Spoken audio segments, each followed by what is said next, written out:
Hey, what's up, guys? This is Teacher Ben. Uh, I'm kind of on a tangent here. I just made a video about why the NCAA should allow multiple transfers for the athletes. If I was wrong, I want to apologize. I don't know. It may very well be the case that this is the policy now in 2023.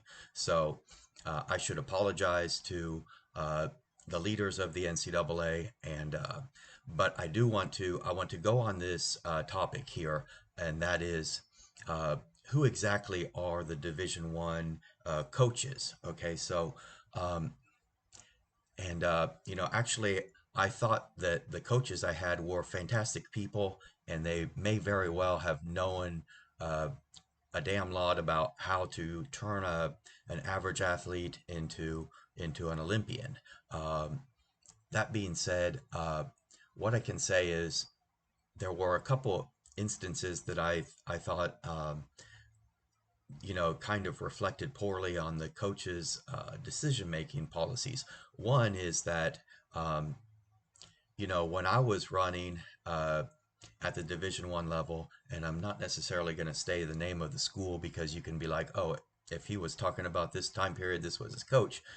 So I don't really want to say the name of the school or who my coach was, but I can say that I was a walk-on athlete, and not only were the quality runners who are Olympic hopefuls getting free shoes, getting free books, getting free room and board, getting free tuition, not only were they getting 8 or 9 pairs of shoes, whereas I did not get a single free pair of shoes.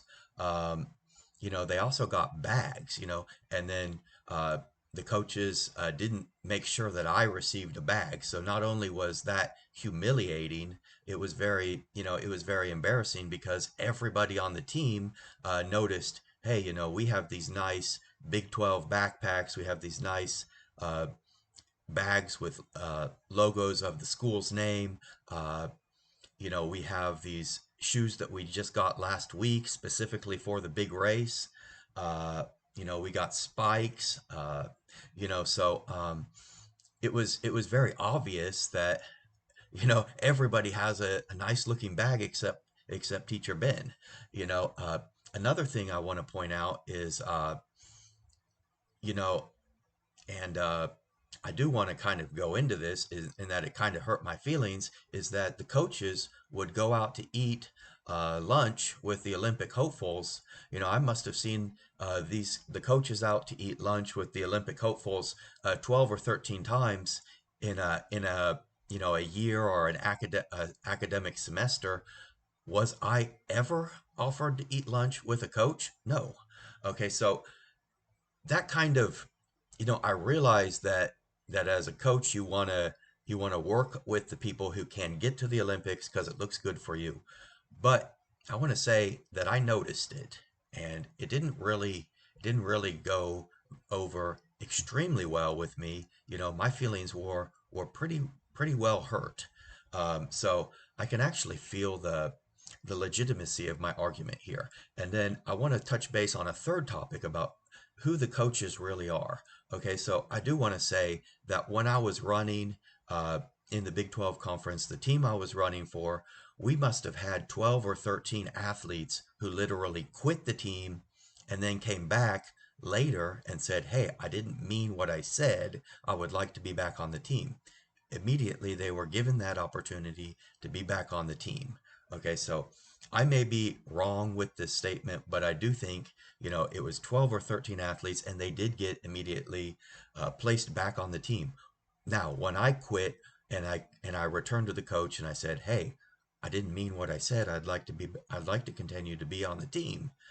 They said, "Sorry, bud, you're over. You had your chance. You quit. I don't want a quitter. You just gave the you just essentially were a hypocrite 12 or 13 times.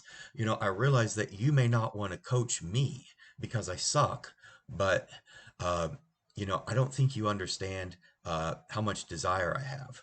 Okay, so I may literally suck, but I don't think you can gauge how much desire I have. All right. One more thing I want to touch base on, and that is even though I did quit the team, and I said to the coach, I'd like to take back my words. I'd like to be back on the team. Um, you know, I actually the coach told me, and I can say that for a lot of my life I felt it was a fair decision. He did actually give me one or two races where if I finished in the top 8 of the team, I would have been given that chance to be on the team. That being said, I do remember a moment where the coach literally said, "Hey Ben, if you can run a 10K under 33:30, I will give you a chance to be on the team." I did that. Okay, I ran 33:10. I not only made it under 33:30, but I did so by 20 seconds.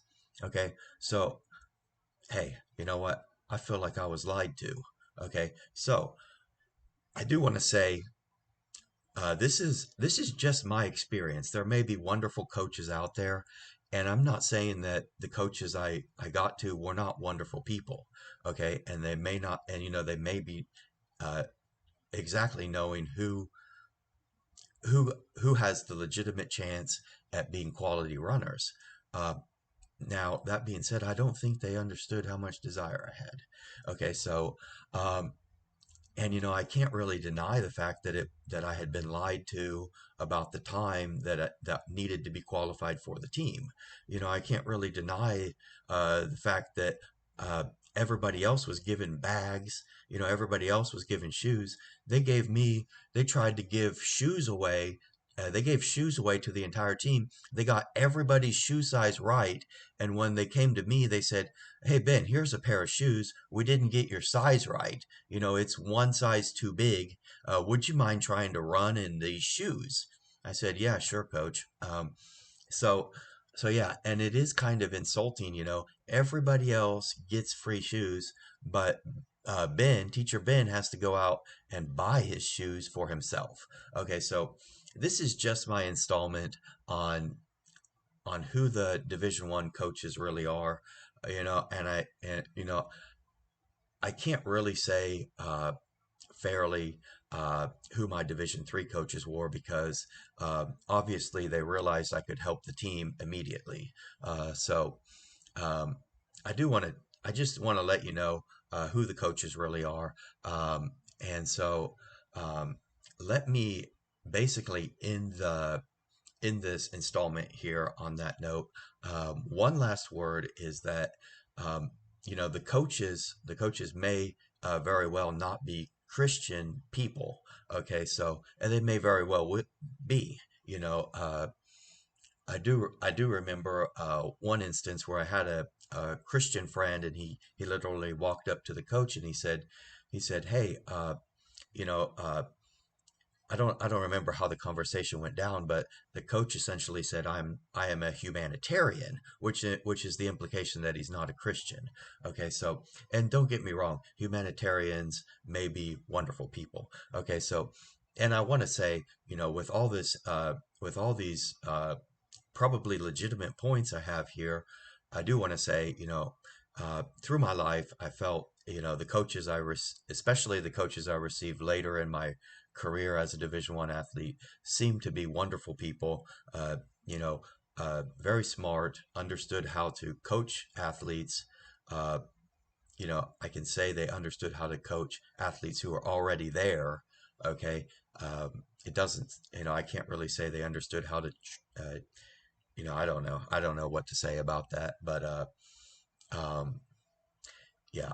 So I don't really want to get into that topic, but yeah, I can just say, I felt they were wonderful people. Uh, they had good hearts, and they did understand quite a bit about how to train athletes who are already there. I can point to athletes who were not there, and the coaches did give them a chance, and those athletes never got better. But that may be something wrong with the athlete. But I've generally been supportive of the coaches who essentially ended my Division One career, um, and I thought they were wonderful people, wonderful coaches with coaching the athletes who are already there, and they may have very well had coaching ideas that worked. Now, like I said, they may have not understood my desire.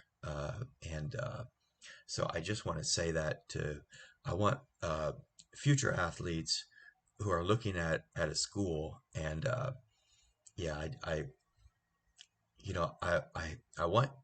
want you to know that it is important that the coach understands what's in your heart, and that's a difficult thing because they may have 80 athletes, all sorts of guidelines, bills to pay, and I know the coaches are very busy. So let me end my video on that statement.